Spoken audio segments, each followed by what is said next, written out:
Hello everyone, good afternoon. Warm greetings from Edureka. I'm Sonal Mittal and I have 16 plus years of experience in IT. And as you all know, Edureka has come up with this meetup and Edureka masterclass sessions for all of you, wherein you have different, Edureka is conducting different classes, different sessions by seasoned IT professionals. Okay, you can join the meetup group, which has close to 30,000 plus professionals all across India and world, wherein you can attend our webinars and workshops and live events, seminars that we conduct every other day monthly. These seminars, as I mentioned, are conducted by professionals who are into IT industry to keep you up to date with all the latest technologies and tools, my friends. Let us begin with Puppet. Before talking about Puppet, what is Puppet? What are the use or how to use Puppet? How to write Puppet programs? How to install Puppet? Let us talk about the basic, which is configuration management and why configuration management. So here you go, friends. Why do we need configuration management? I would like to break this term, that is configuration management, into two parts. Let us first talk about what is configuration, and then we will talk about how to manage your infrastructure, manage your configuration. Friends, configuration is nothing but packages. Okay. Before we talk about infrastructure, what is configuration? Configuration is if you have a machine. On your machine, if you want to install certain softwares, you want to create files, you want to give permissions to those files, you want to create users, group users, you want to create multiple directories, you want to start multiple services, install services, start services, upgrade packages. These are all called as configurations, friends. These are called as configurations. They're called as configurations. And friends, in IT or in our industry, friends, we just don't have one server. We just don't have one server. We have multiple servers. We have huge infrastructure, right? As you see in this image, there are huge number of servers in any organization that we work with, right? And configuring, that is managing the resources, components, environments on your servers, on all of these servers, managing their configurations, their components, their environments, their packages, okay, on all of these servers, so that any application that is running on this software, okay, any application that is running on this software can work seamlessly, is configuration management. Managing the infrastructure of your organization so that the application works seamlessly without any issues is configuration management. When I say resources, managing the resources, okay, when we say resources, we mean creation of users, creation of files, giving permissions, installation of packages, services, deploying your application, making changes to your application.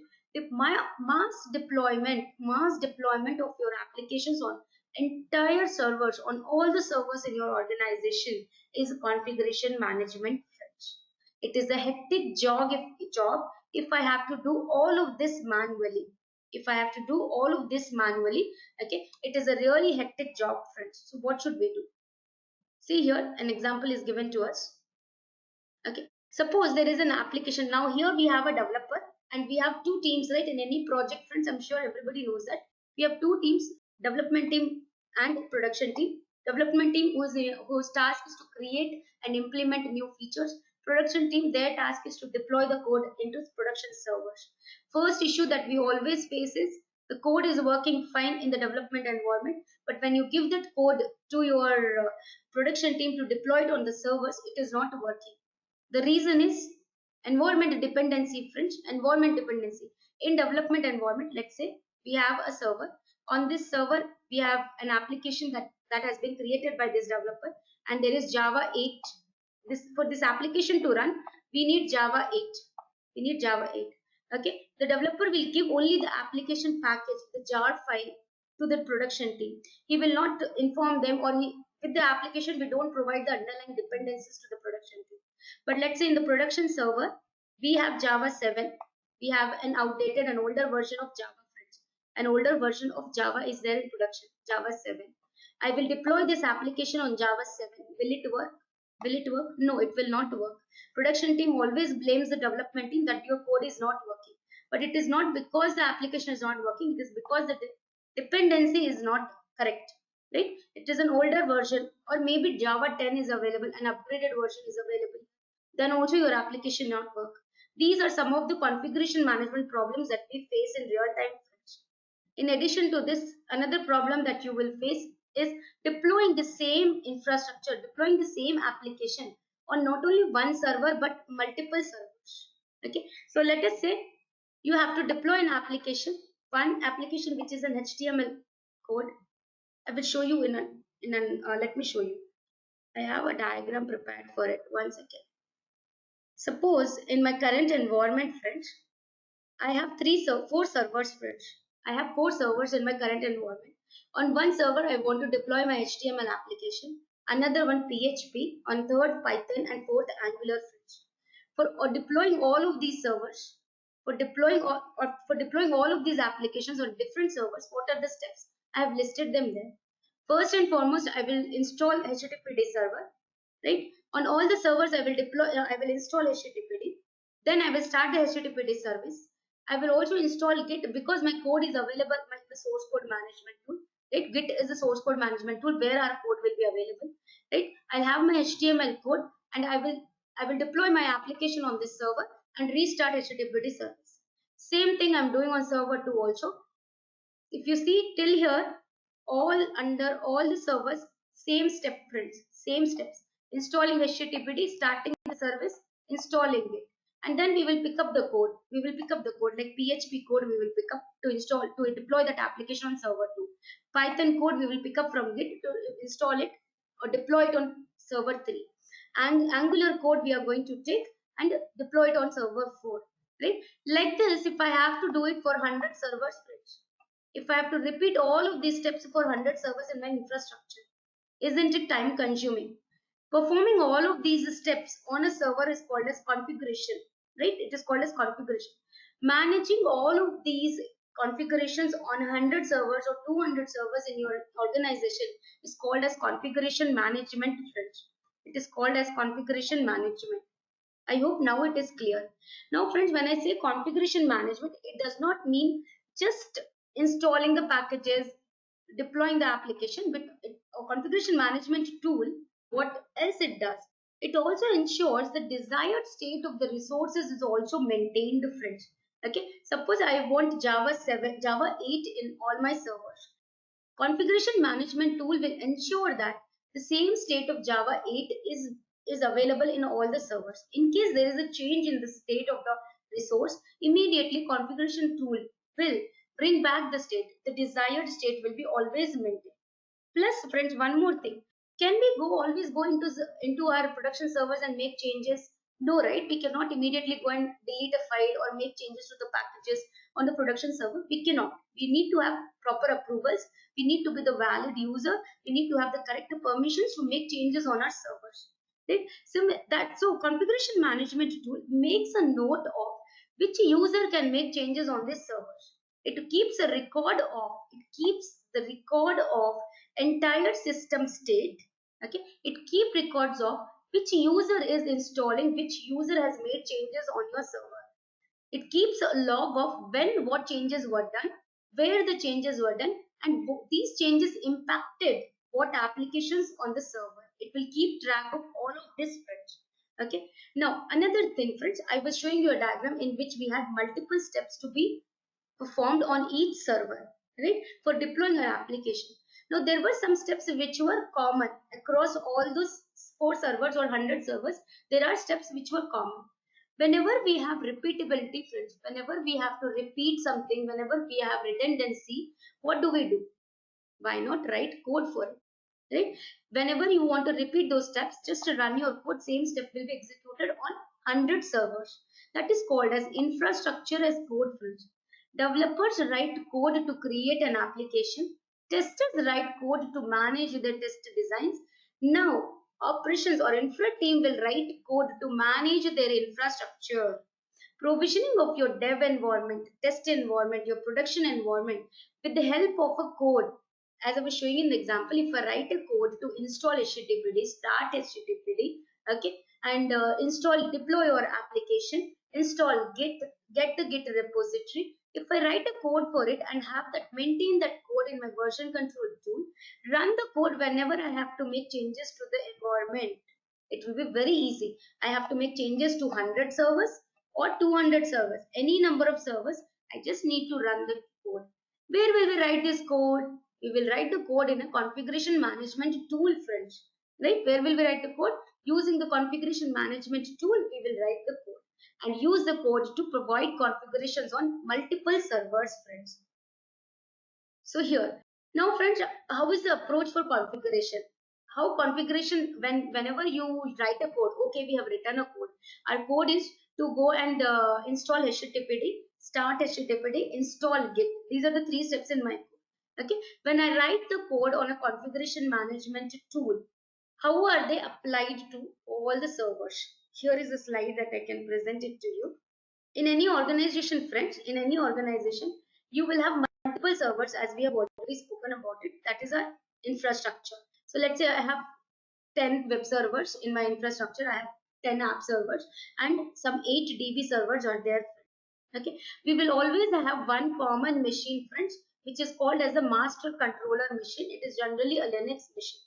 This is the machine on which you will install your configuration management tool. You will install your tool here, and this is where you will also write your code. Your application, your configuration code will be written here, right? Infrastructure as code will be written over here. What installations, what configurations you want to apply on this servers. Okay, now once your code has been written on this master machine will be responsible to apply these configurations on all of these web servers and app servers.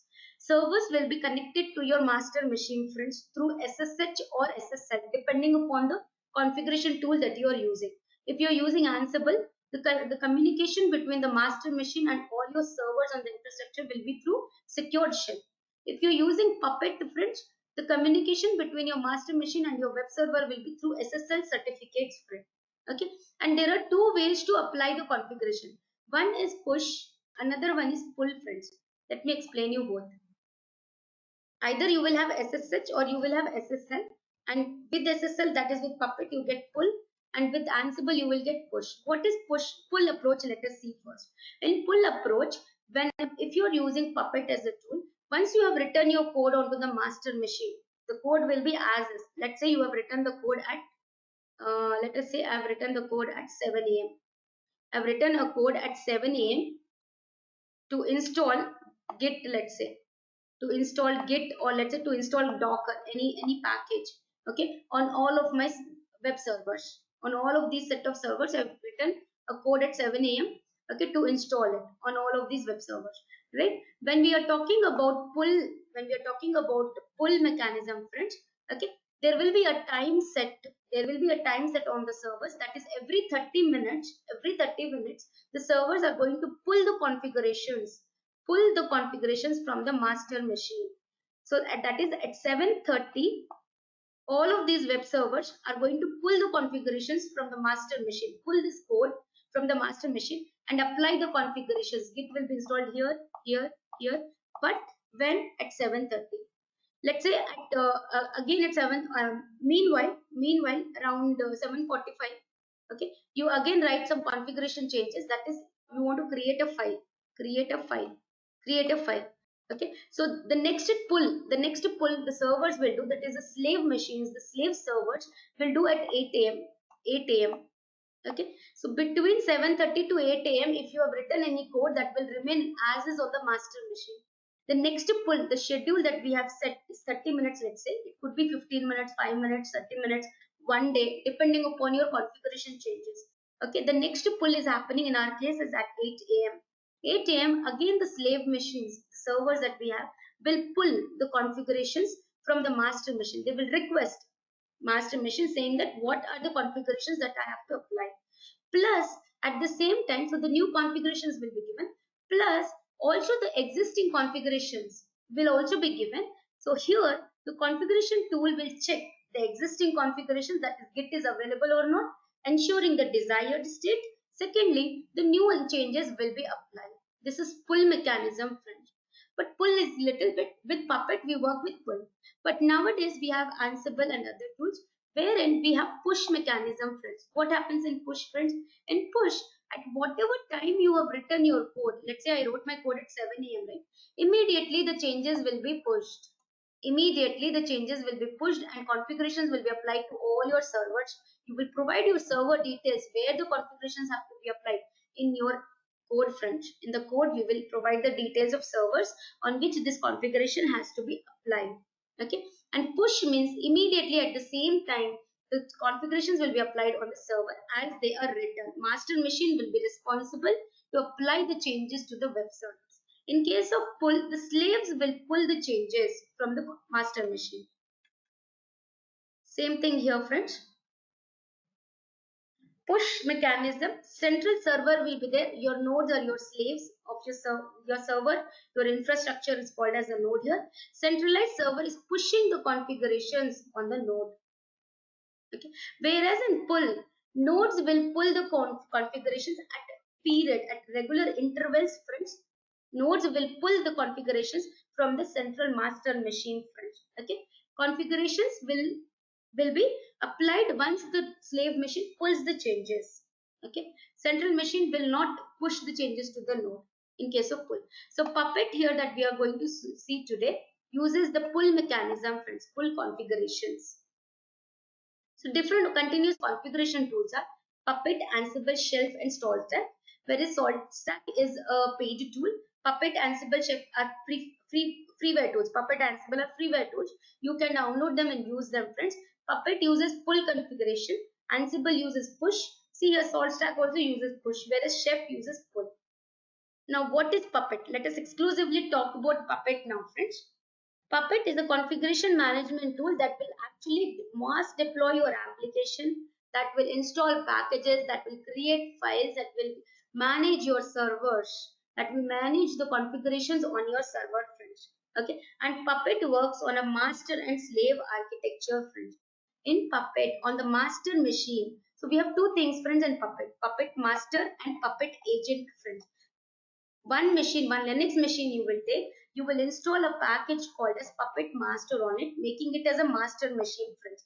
This is where you will write all your configuration code. Then other servers you can take and you can make them as your slave machines. And on the slave machines, you will do the separate installation of Puppet agent, friends. You will download a package called as Puppets on it, okay, which will install a process called agent on all your slave machines. The agents and masters are communicating through SSL certificate, friends. Secured socket link, friends. They will communicate with each other only if the secured socket link is set up is done. Okay, so we can do it manually, friends. Set up between the master and the agent. Okay, configurations are pulled from the master by the agent machines. Puppet works on the pull configuration. So let us see the architecture. It's a very interesting architecture.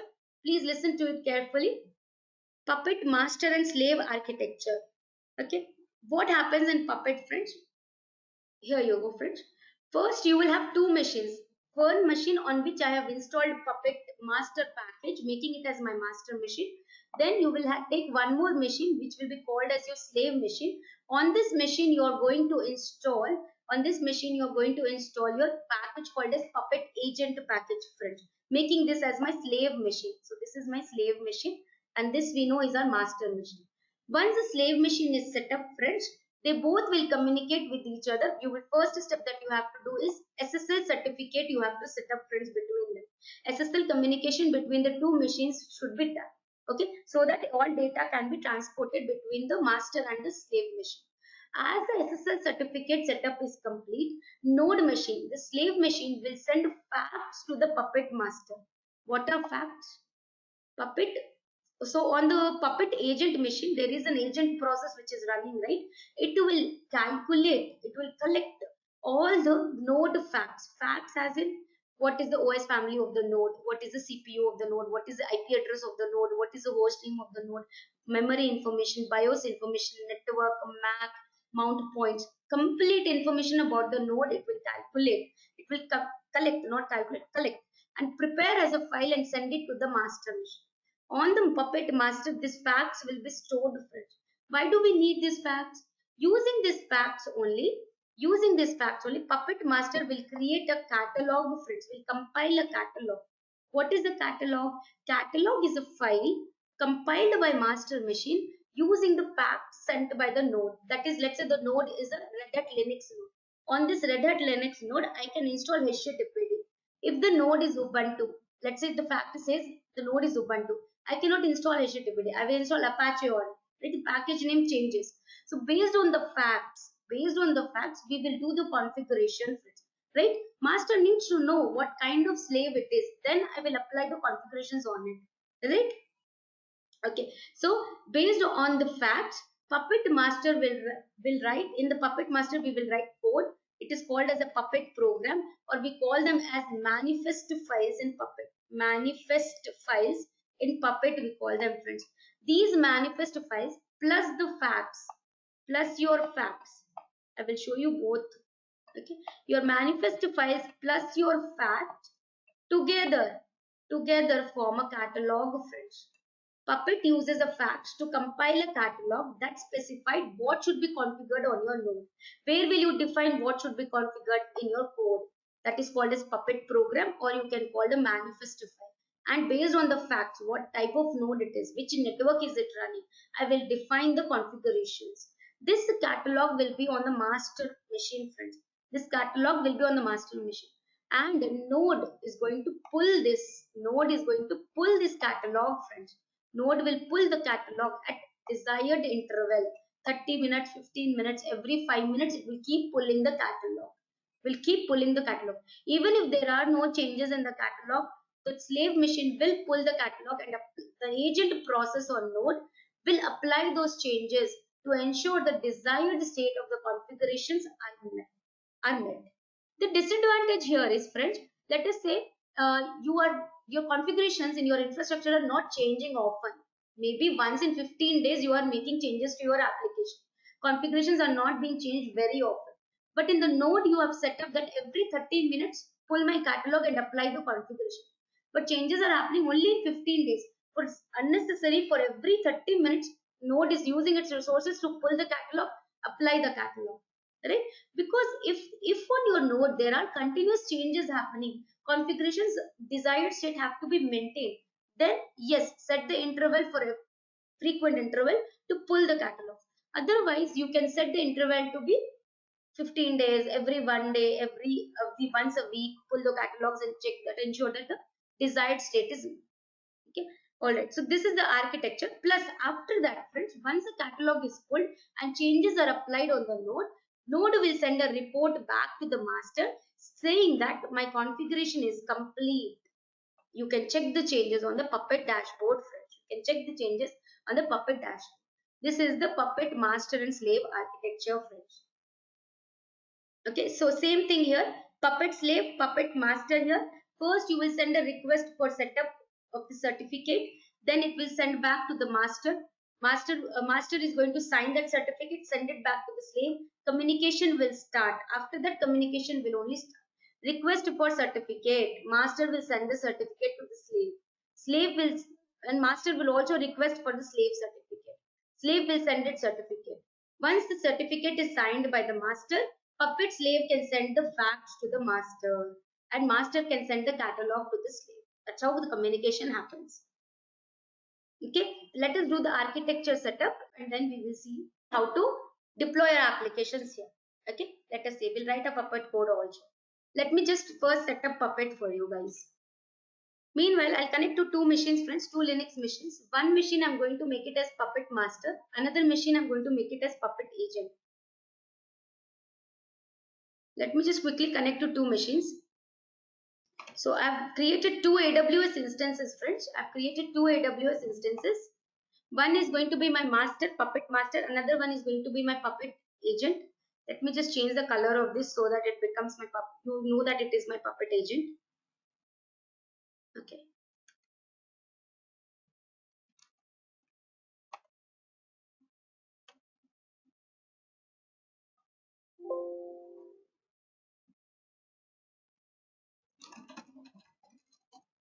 This is my Puppet agent. Let me start this machine.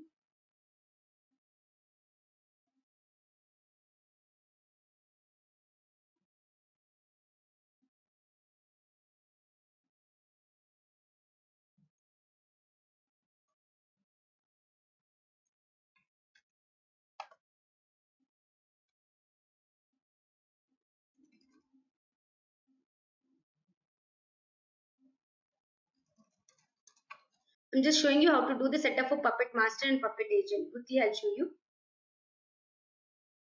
And then we will write a Puppet program.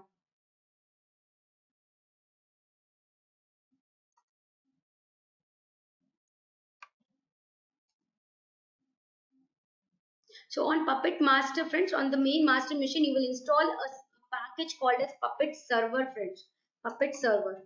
And on the agent machine, that is on the slave machine, you will install a package which is called as Puppet, just Puppet, making it as an agent machine.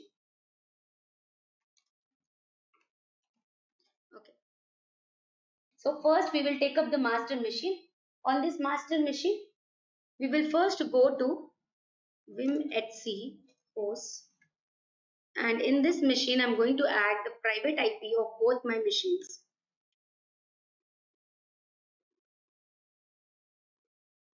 Take the private IP of your master machine, place it here in the host and the private host name. Same thing you are going to do it for the agent machine also, the slave machine.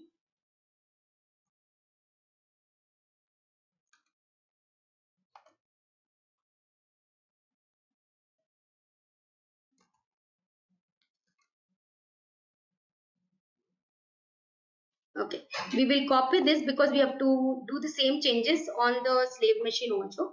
Save this file. After this, go to the same your slave machine also. Go to the same file there.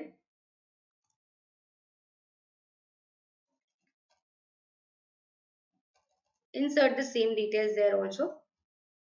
After this, we are going to install Puppet. Okay, so for that, we will first install the Puppet package, friends. We will first install the Puppet package, and the part for that is you can download the Puppet package from this link. Let me execute this package. This will install Puppet for us. Now, using this repository, I'm going to install Puppet Server, friends. The package that you have to install on the master machine is called as Puppet Server. So yum install Puppet Server. The important thing that you have to remember, friends, Puppet basically follows a strict directory structure. You will see that when I will show you the demo. Okay. First, we will install Puppet Server on the master machine.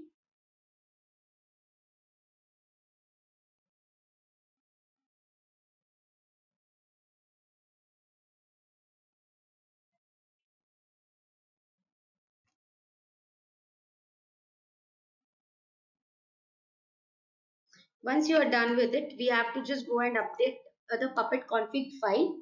You will go to etc Puppet Labs. Puppet. There is a .conf file. Go to this file and add your master machine. That saying that this is my master. You will add the DNS alt names of your master.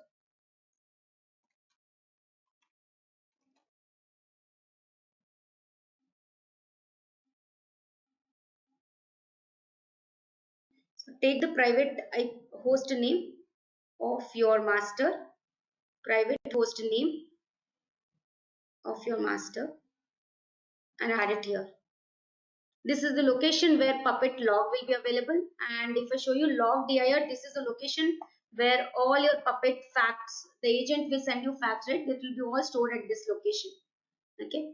DNS underscore alt underscore names is equal to your host name you have to provide, the private host name of the master. This configuration is done. After that, one extra configuration I have to do it because I'm using a cloud machine, which is a small configuration machine. So I'll just go and change some system configurations there. Sysconfig Puppet server. In this, Puppet server takes some Java arguments to run. By default, it needs 2 GB of memory, but I don't have as many resources, so I will change it to 512 MB in the configuration file. That's all, friends. Our Puppet server setup is complete. Just restart the machine. Restart the machine. Okay, restart the machine, and the setup will be complete. After this, let us start systems systemctl start Puppet server. So it will take some time to start the Puppet server. Meanwhile, let us go and do the setup for Puppet agent also. On this also, we are going to install the same Puppet package first. We will take the same Puppet package, and also we are going to make changes on the conf file. So Vim X, we are going to go to the same Vim HC Puppet Labs. Just for information, Puppet Labs is the official site of Puppet. Okay, and go to puppet.conf file. Did I open the wrong file? I think.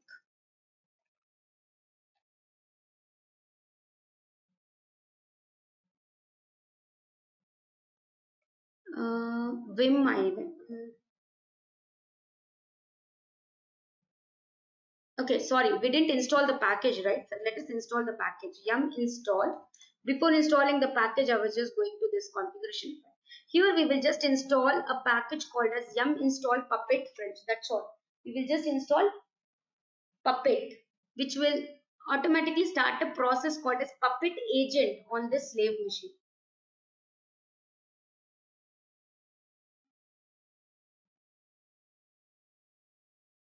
Complete, friends. Now let us go to this file. In this file, it is the same file on master and slave, but you see the content is slightly different. There, here we have to set up. We have to give the server details. Okay, what is the my server private host name?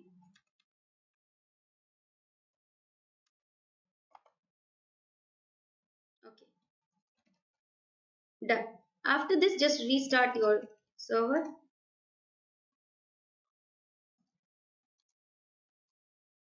Okay, and now let us see if the Puppet master is ready. If the master, yeah, Puppet server is started now, then you can even start the Puppet agent also. Systemctl start Puppet agent.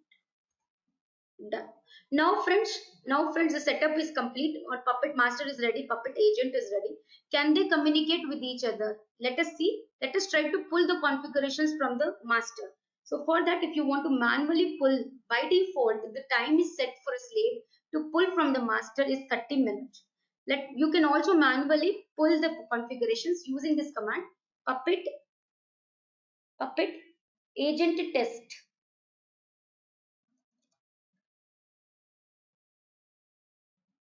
See here, no certificates are available. That's why communication between them is not set. We have not done the SSL certification setup between the master and agent. So for that, we have to go to the master machine, sign some certificates. First, look for certificates. Puppet, okay, cert list will give you all the certificates that are on this particular master for all the slaves that we have connected. So there is one certificate here. There is a certificate here, right, which is not signed. If it is signed, you will get a plus sign here. This is the certificate of my slave machine, which is not signed yet. So let us sign this certificate. Once you sign the certificate, the communication between the slave machine, that is the agent machine, okay, and the master machine will start. So for that, the command is puppet cert sign. Done, friends. Now if you see all the certificates, they are available. Certification has been signed. Try to pull the configurations from the child, from the agent machine. It will now pull the catalog. See, caching the catalog, applying the catalog, but we don't have anything in the catalog right now. We don't have anything in the catalog right now. So it did no configurations done so far, but it was able to pull the default catalog. Default catalog it was able to pull. Now let us write some program. Let us write some configurations and apply it on the slave machine. Let us do that.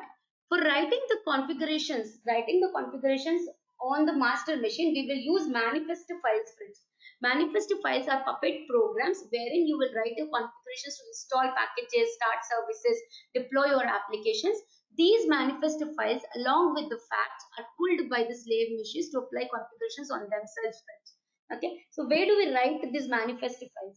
For us to write the code, okay, Puppet strictly follows a directory structure. So you will go to this directory, Puppet HC, Puppet Labs code. Okay. You want to write the code, right? So we have a separate directory here in Puppet, environments. Okay, here you will have production. You can write code for production, for test environment, for dev environment, you can write, and manifest. Okay, let us go to this directory. In this directory, right now there is nothing. Let me just 1 second. Yep, in production, let me show you some directories. We have directories like manifest and modules. Modules, you can assume like methods in programming language we have, right? So we define classes and methods of Puppet program. It's a code, right? You have to write so classes, methods. I hope you can relate it to programming language. You will write everything in modules. You will call these modules in your manifest file. Let us go in manifest. In manifest right now there is no file. Let us create a Puppet program. Then I'll give a file name as site dot pp. Pp here means Puppet program. I'll use Vim editor to write a Puppet program. Inside the Puppet program, you will first give the node information, the node on which we want to apply the configuration. Okay, so the node on which I want to give apply the configuration is, let me take the host name, okay, of this particular machine. This is the host name of this agent machine. Take the host name of the agent machine, provide it here in single quotes. Okay, here, done. Inside this, friends, in the manifest files we write something called as resources. Resources are small Puppet programs which are already provided by Puppet, like user defined methods that we have in Python and Java, right? Similarly in Puppet also we have resources which are already provided to us by Puppet community. You call those resources, apply, and your configurations will be applied on the agent machine. In your manifest file, we will call those resources. Let me list you some resources. Let's say there is a resource called file resource. File resource, and brackets is important, friends. In Puppet programming, brackets are important. Okay, opening bracket and a closing bracket for the node. Whatever you will write inside the node, whatever resources you will write inside the node will be applied on this particular node. It is called as a node definition also.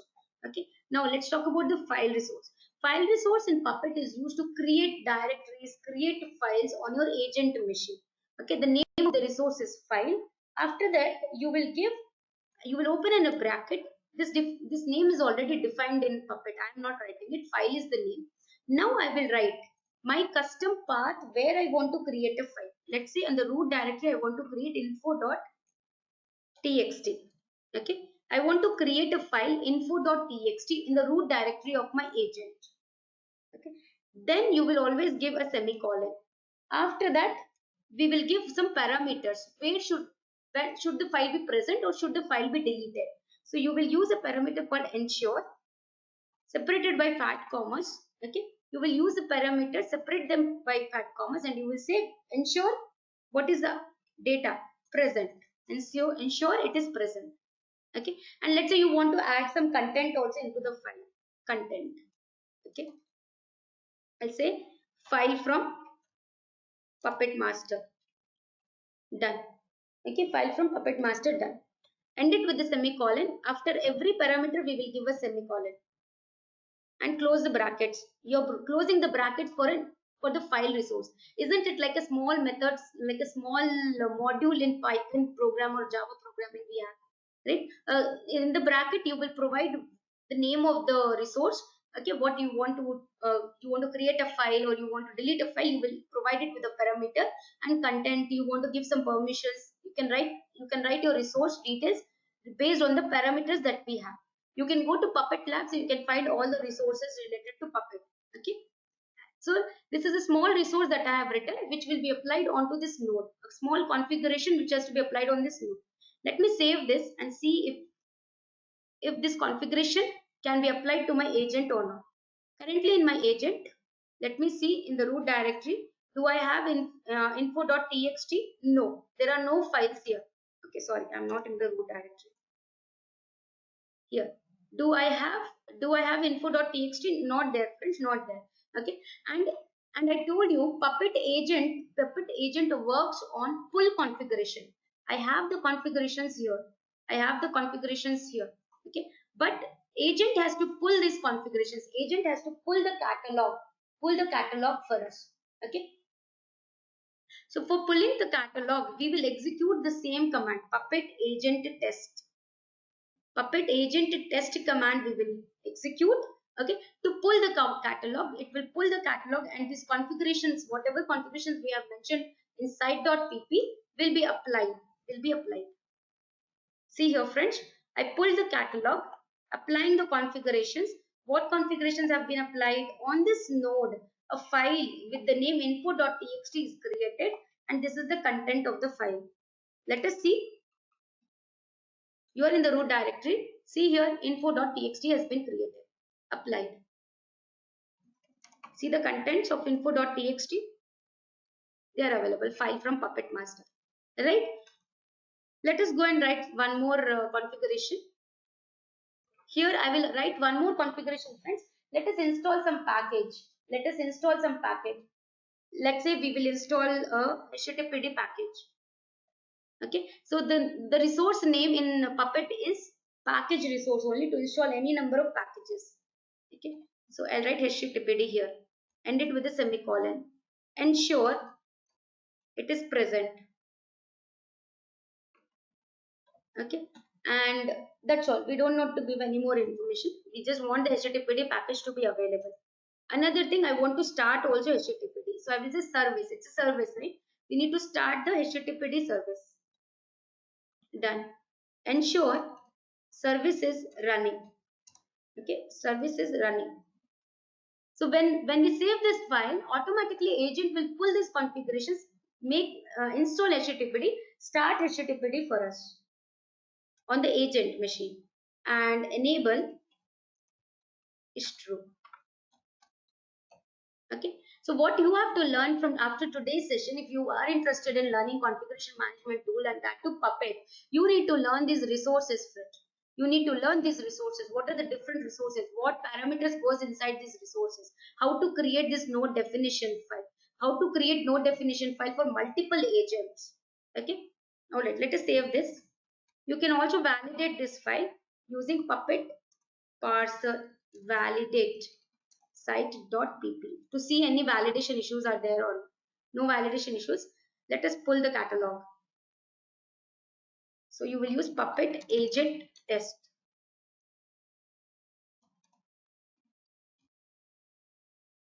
Sorry.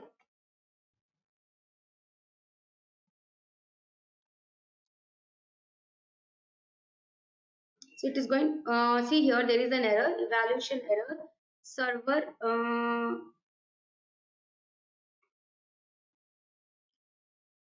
there is a resource site.pp on some resource, there is an error, line number 13. Unknown resource type server. Let us go and see service, it is, I guess, server, I think. Let us go to the site.pp file. Service it is. The name of the resource is service.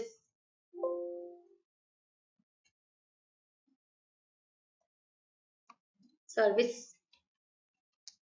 Pull it again.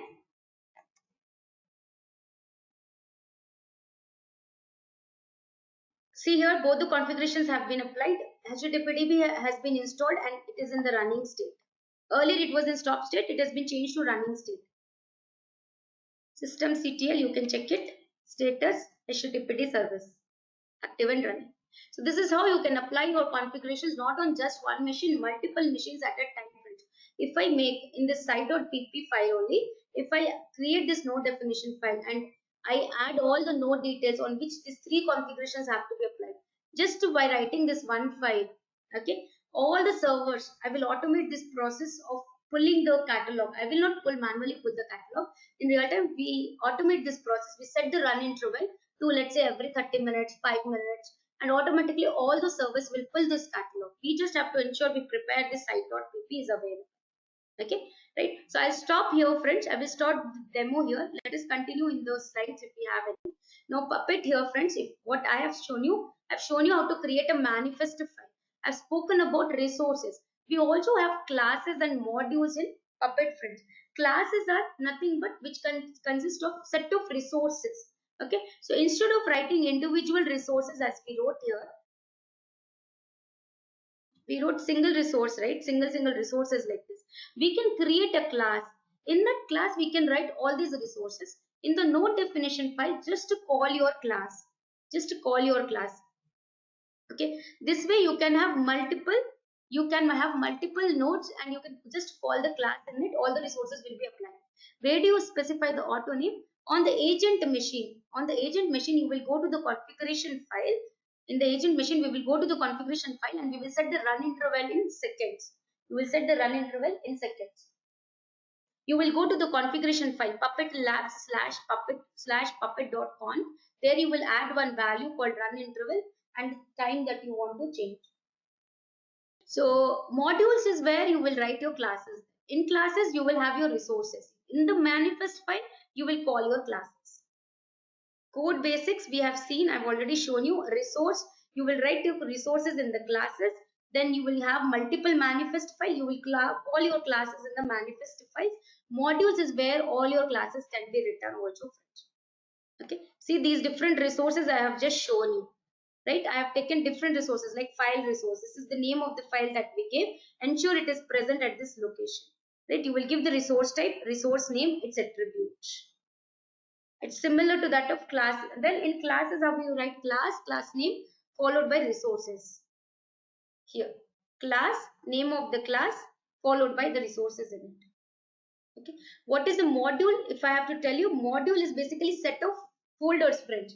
You can segregate, okay, your library folders, your manifesto folders, your metadata folder, your variables folder, your files folder, and place each thing separately in a separate directory. Better organizing your code, friends. All right, friends, thank you so much. Good day, friends. Good day. Bye bye.